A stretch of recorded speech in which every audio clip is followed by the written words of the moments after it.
सभी को। आज हम संस्कृत ग्रामर का बहुत ही महत्वपूर्ण टॉपिक अव्ययानी पढ़ेंगे। अव्यय, ठीक है। तो ये आपको अव्यय एक ऐसा टॉपिक है संस्कृत का जो आपके एग्ज़ाम में हमेशा पूछा जाएगा। जब तक आपके पास संस्कृत रहेगा तब तक एग्ज़ाम में पूछा जाएगा। हर क्वेश्चन पेपर में आपको मिल जाएगा।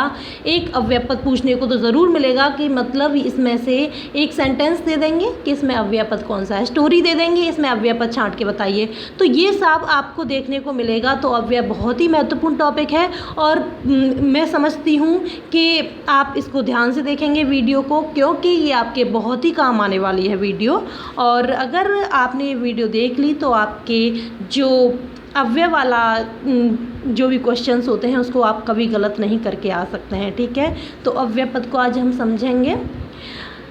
सबसे पहले हम देखते हैं कि अव्यय होता क्या है। तो अव्यय होता है जिन पदों में लिंग, विभक्ति अथवा वचन के कारण कोई परिवर्तन नहीं होते हैं, जो पद हमेशा एक ही रूप में रहते हैं, वे अव्यय पद कहलाते हैं। जैसे आप देखते हैं कि धातु रूप में क्या होता है, धातु रूप हमने पठ लिया तो पठ का कैसे चेंजेस आएंगे उसमें, पठती, पठतः, पठन्ति। तो इस तरीके से पठसी, पठता, पठथ कई सारे रूप बन जाते हैं। और अगर शब्द रूप देखते हैं तो बालकः, बालकौ, बालकाः, बालकं, बालकौ, बालकान्, इस तरीके से कई सारे रूप उसके देखने को मिलते हैं, ठीक है। बहुत सारे चेंजेस आते हैं और बहुत अलग अलग रूप बनते हैं। लेकिन जो अव्यय पद होते हैं उनमें कोई भी परिवर्तन नहीं होता, कोई भी चेंजेस नहीं आते। वो जैसा है किसी भी सेंटेंस में यूज़ कर दो उन्हें, चाहे किसी भी लिंग के सेंटेंस, किसी भी जेंडर के सेंटेंस में यूज़ कर दो, किसी भी विभक्ति के, किसी भी वचन के, उसमें कोई भी चेंज नहीं आएगा, ठीक है। तो इसमें देख लेते हैं, एग्जाम्पल के तौर पर दे रखे हैं कुत्र, कदा, अत्र, तत्र, अधुना आदि। ये सब जो होते हैं अव्यय पद होते हैं। फिर देखते हैं कि किस किस तरीके से अव्यय पद होते हैं। अब देखते हैं कालवाची अव्यय। तो ये क्या है, कालवाची। काल का अर्थ होता है मतलब टाइम बता रहा है, समय बता रहा है कि ये कब हुआ ये काम, इस तरीके से, ठीक है।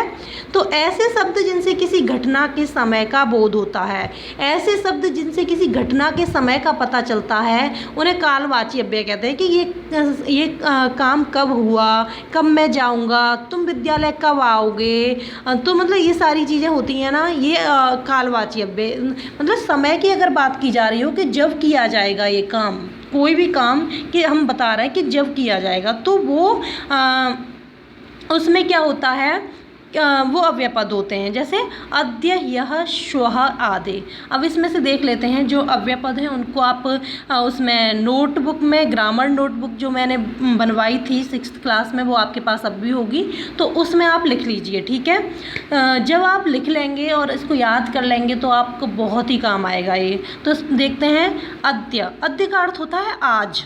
तो हम बता रहे हैं कि कब काम हुआ, कोई बताएंगे कि आज हुआ, ठीक है। अद्य मम परीक्षा अस्ति, आज मेरा एग्ज़ाम है, आज मेरी परीक्षा है। तो इसमें पता चला ना कि कब परीक्षा है, आज परीक्षा है, अद्यः, ठीक है, अद्य। फिर है यह होता है कल। ये शायद आपको पता भी होगा, आपने याद भी किया होगा, मैंने 6th क्लास में आपको लिखवाया था सब। तो यह का अर्थ होता है यस्टरडे, कल, बीता हुआ कल। तो यह अवकाश आसीत, कल अवकाश था यानी कि छुट्टी थी। श्वः का अर्थ होता है कल यानी कि टुमारो, आने वाला कल। रामः श्वः गृहम् आगमिष्यति, राम कल घर आएगा। फिर है परश्वः, परसों।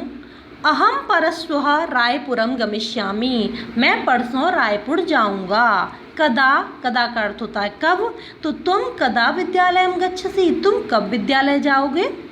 तो ये सब हैं। अधुना का अर्थ होता है अब। तो इसमें भी बता रहे हैं कि कब होगी कोई घटना, कि अब होगी। अधुना त्वं पठ, अब तुम पढ़ो।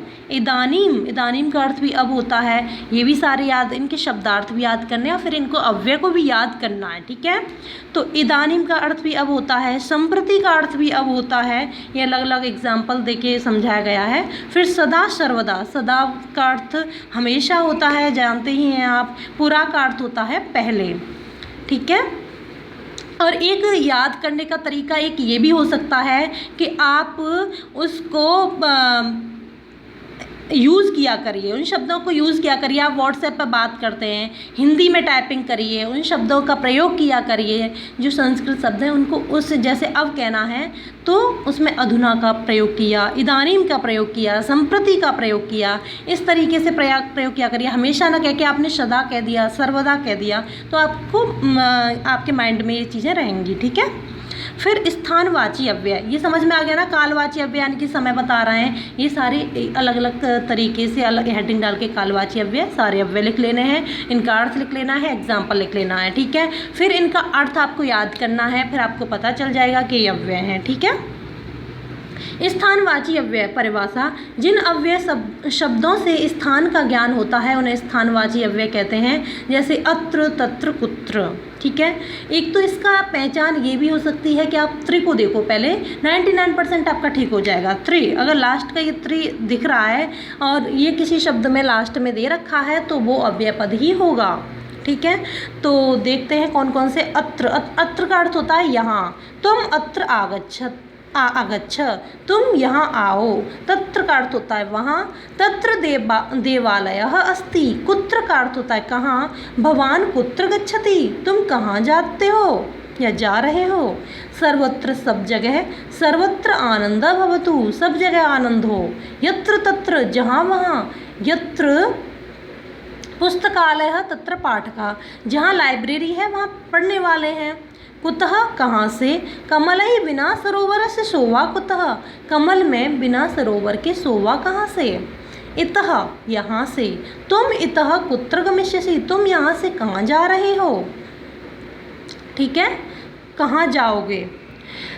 फिर स्थानवाची अव्यय में ये भी आता है नीचई नीचे, अधः नीचे, ऊपरी ऊपर, बही बाहर, अन्यत्र दूसरी जगह, उभयतः दोनों ओर, परितः चारों ओर, सर्वतः सब जगह। तो इसमें क्या है कि ये अव्यय पद है, स्थानवाची अव्यय पद। इनको हेडिंग डाल के स्थानवाची अव्यय पद डालना है, कालवाची अव्यय पद डालना है, समयवाची अव्यय पद डालना है, मतलब इस तरीके से डाल के आपको हेडिंग डाल के और उनको लिख लेना है और फिर याद करना है। फिर आता है प्रश्नवाची अव्यय पद। जब आपसे प्रश्न में पूछा जाता है कि कुत्र, ऐसे शब्द जो वाक्य में प्रयोग करने के लिए प्रश्नवाचक के रूप में प्रयोग किए जाते हैं, इंटेरोगेटिव वर्ड, उन्हें प्रश्नवाची अव्यय कहते हैं। जैसे कुत्र, कुत्र का अर्थ होता है कहाँ, किमर्थम क्यों, कुतः कहाँ से, कदा कब। तो यहाँ पे देख लेते हैं प्रश्नवाची अव्यय में, कुत्र कहाँ, तुम कुत्र गच्छसि, तुम कहाँ जाओगे, गच्छसि जाते हो, क्षम्यताम। कुत्र का अर्थ होता है कहाँ, तुम कुत्र गच्छसि, तुम कहाँ जाते हो। किमर्थम किस लिए, सज्जनानां संपत्ति किमर्थम अस्ति, सज्जनों की संपत्ति किस लिए है। कुतः कहाँ से, छात्राः कुतः आगच्छन्ति, छात्र कहाँ से आते हैं। कदा कब, सिंह कदा गर्जति, सिंह कब गरजता है। कति कितने, कति छात्रा पठन्ति, कितने छात्र पढ़ते हैं। कथम कैसे, कच्छपः कथम चलति, कछुआ कैसे चलता है। क्रिया विशेषण अव्यय परिभाषा, ऐसे शब्द जो क्रिया की विशेषता बताते हैं क्रिया विशेषण कहलाते हैं। जैसे शीघ्रम, पुनः, उच्चैः, ठीक है। तो यहाँ पे इसका एग्जाम्पल भी देख लेते हैं। शनै शनै, धीरे धीरे। वृद्ध शनै शनै चलति, जो बुजुर्ग होते हैं वो धीरे धीरे चलता है, बुजुर्ग धीरे धीरे चलता है। शीघ्रम जल्दी, शीघ्रम पाठम पठ, जल्दी पाठ पढ़ो। तीव्रम तेज, अश्वा तीव्रम धावन्ति, घोड़े तीव्र या तेज दौड़ते हैं। अकस्मात अचानक, अकस्मात दुर्घटना अववत, अचानक से दुर्घटना हुई। अचिरम शीघ्र या तुरंत, अचिरम गृहम गच्छ, जल्दी घर को जाओ। अथ फिर, अथ रामायण कथां पठामि, फिर रामायण कथा पढ़ता हूँ। उच्चई ऊंचा जोर से, बालका उच्चई हंसती, बालक जोर से हंसता है। पुनः फिर, इदम पाठम पुनः पठ, तो इस पाठ को फिर से पढ़ो। मंदम मंदम क्रिया विशेषण अव्यय ही है ये भी। मंदम मंदम धीरे धीरे, कच्छपः मंदम मंदम गच्छति, तूष्णीम चुपचाप, छात्राः कथायां तूष्णीम तिष्ठन्ति, छात्र कथा में चुपचाप बैठते हैं। मुहुर्मुहुः बार बार, बालकः मुहुर्मुहुः पतति, बालक बार बार गिरता है। सम्यक भांति या सही, सम्यक दृष्ट्वा मार्गे गंतव्यम, सही मार्ग पर चलना चाहिए या भली भांति देखकर चलना चाहिए, ठीक है। दृष्ट्वा देखकर, भली भांति देखकर मार्ग में चलना चाहिए। मृषा झूठ, तुम मृषा मा वद, तुम झूठ मत बोलो। समुच्चय बोधक अव्यय परिभाषा, दो या अधिक शब्दों अथवा वाक्यों को जोड़ के अर्थ में जिन शब्दों का प्रयोग किया जाता है वे समुच्चय बोधक अव्यय कहलाते हैं। जैसे च, अपि, तु, जो दो शब्दों को जोड़ते हैं, ठीक है। जैसे च दो शब्दों को, च का अर्थ होता है और, अपि का अर्थ होता है भी, तु का अर्थ होता है तो इस तरीके से ये दो सेंटेंसेस को जोड़ते हैं, दो शब्दों को जोड़ते हैं, ठीक है। च और, रामः लक्ष्मणः च गच्छतः, राम और लक्ष्मण जाते हैं। अपि भी, अहम अपि पठामि, मैं भी पढ़ूँगा, मैं भी पढ़ता हूँ।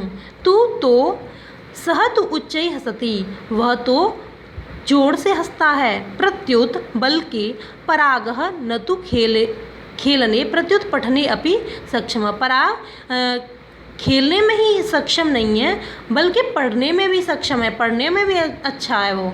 युग्म अव्यय परिभाषा, जो वाक्य एक ही जोड़े में प्रयोग किए जाते हैं युग्म अव्यय कहलाते हैं। जैसे एक साथ यूज़ किए जाएंगे वो, ठीक है, तो वो युग्म अव्यय एक साथ आने वाले। जैसे यदि, तरही, अगर ऐसा हुआ तो वैसा होगा, इस तरीके से बताए जाते हैं। यदि मेघा गर्जन्ति तर्हि वर्षा भवेत्, यदि बादल गरजते हैं तो वर्षा होनी चाहिए। यावत् तावत्, जब तक तब तक। यावत् ईश्वरं भजामि तावत् अत्र एक तिष्ठ, अत्र एव तिष्ठ, जब तक ईश्वर को भजता हूँ, ईश्वर की पूजा करता हूँ, तब तक यहाँ बैठो। यथा तथा, जैसा वैसा। यथा राजा तथा प्रजा, जैसा राजा वैसी प्रजा। यतः ततः, जहाँ से वहाँ से। यतः नदी प्रवहति ततः जलम आनय, जहाँ से नदी बहती है वहाँ से जल आता है, जहाँ से नदी निकलती है, प्रवहति या बहती है वहाँ से जल आता है। यत्र तत्र, जहाँ वहाँ। यत्र सत्यम तत्र विजय, जहाँ सत्य है वहाँ विजय है। यदा तदा, जब तब। यदा मेघा गर्जन्ति तदा मयूरा नृत्यन्ति, जब मेघ गरजते हैं तब मोर नाचते हैं, ठीक है। ये समझ में आ गया होगा आपको और इसको बहुत ध्यान से पढ़ना है, लर्न कर लीजिए अव्यय पद, ठीक है। ये हेडिंग डाल के ये समुच्चय बोधक अव्यय ऐसे करके भले ही नहीं डालें, लेकिन सारे अव्यय पद एक साथ लिखिए और उनको लर्न कर लीजिए। युग्म अव्यय यानी कि एक साथ आने वाले, युग्म अव्यय करके युग्म आपको समझ में नहीं आएगा तो लिखिए एक साथ आने वाले अव्यय, ठीक है। परिभाषा, समुच्चय बोधक, समुच्चय बोधक दो शब्दों को जोड़ने वाले अव्यय, इस तरीके से हेडिंग डालिए। क्रिया विशेषण अव्यय, क्रिया विशेषण तो आप जानते ही हैं तो उसको लिख लीजिए।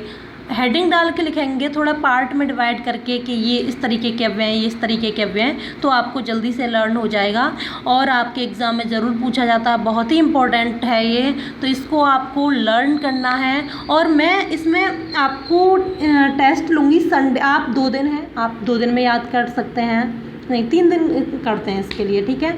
आज फ्राइडे है, सैटरडे और संडे 3 दिन। मंडे को मैं आपको टेस्ट लूँगी, मैं एक स्टोरी या पैराग्राफ कुछ भी पोएम या स्टोरी कुछ भी पैराग्राफ मैं आपको सेंड करूँगी, फिर उसमें पूछूँगी आपको कि इसमें अव्यय पद कौन से हैं और कितने हैं, उसमें नाम लिख के मुझे सेंड करो। सबको पर्सनली मुझे सेंड करना है, क्योंकि अगर ग्रुप में करेंगे आप तो ग्रुप में एक दूसरे का देख के पता चल जाएगा, तो आपको पर्सनली आपको सेंड करना है कि कौन कौन से अव्यय पद हैं। और इसमें आपको चीटिंग नहीं करनी है, पेरेंट्स को ध्यान रखना है इसका, क्योंकि ये बहुत ही इंपॉर्टेंट है और आपके काम आएगा हमेशा। तो मैं समझती हूँ कि आपको अव्यय पद याद हो जाने चाहिए, अव्यय पद बहुत ज़रूरी है, ठीक है। तो मैं आपको मंडे को आपका टेस्ट लूँगी, तब तक आप अच्छे से तैयार करिए, फिर मिलते हैं नेक्स्ट वीडियो में, तब तक के लिए धन्यवाद।